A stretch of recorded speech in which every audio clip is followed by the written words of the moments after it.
Certains envahissent carrément le terrain en courant. D'autres arrachent littéralement les chaises en plastique des gradins et les lancent de toute leur force en direction des stadiers marocains qui tentent de contenir la situation. Des bagarres éclatent dans plusieurs zones du stade simultanément. Les images sont terrifiantes. C'est une véritable scène de guerre qui se déroule sous nos yeux.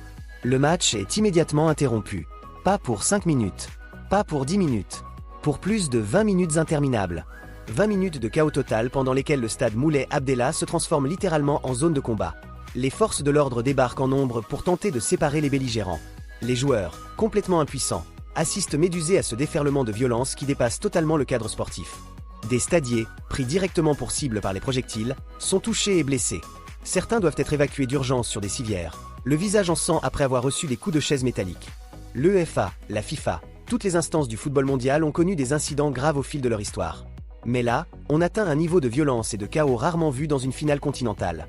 Cette CAN 2025, qui devait être une fête du football africain, est en train de sombrer dans le cauchemar le plus total.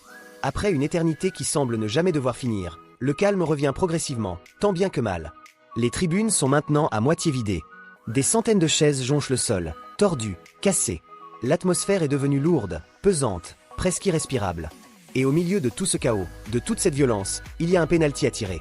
Le pénalty qui peut tout changer. Brahim Diaz s'avance lentement vers le point de pénalty. Le joueur du Real Madrid, habitué aux très grandes occasions et aux matchs à enjeux énormes, semble confiant. Peut-être trop confiant d'ailleurs. De l'autre côté, Antoine Mendy, ce gardien qui dispute son tout premier match de la compétition et qui va devenir malgré lui le héros de cette soirée folle, se positionne calmement sur sa ligne. Le stade, ou du moins ce qu'il en reste après l'évacuation partielle, est plongé dans un silence de mort absolument pesant. Plus personne n'ose respirer. Le temps semble suspendu. Brahim Diaz prend une longue inspiration, recule de quelques pas, prend son élan et...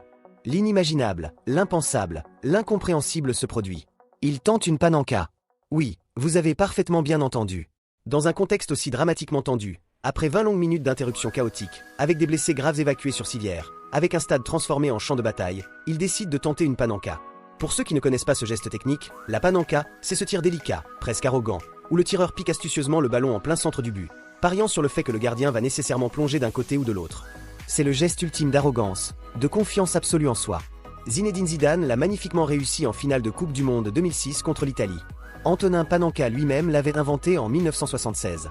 Mais Brahim Diaz n'est pas Zidane. Et surtout, Antoine Mendy n'est absolument pas venu pour jouer les simples figurants. Le ballon s'élève mollement, presque au ralenti. Mendy, dans un réflexe incroyable, ne plonge même pas.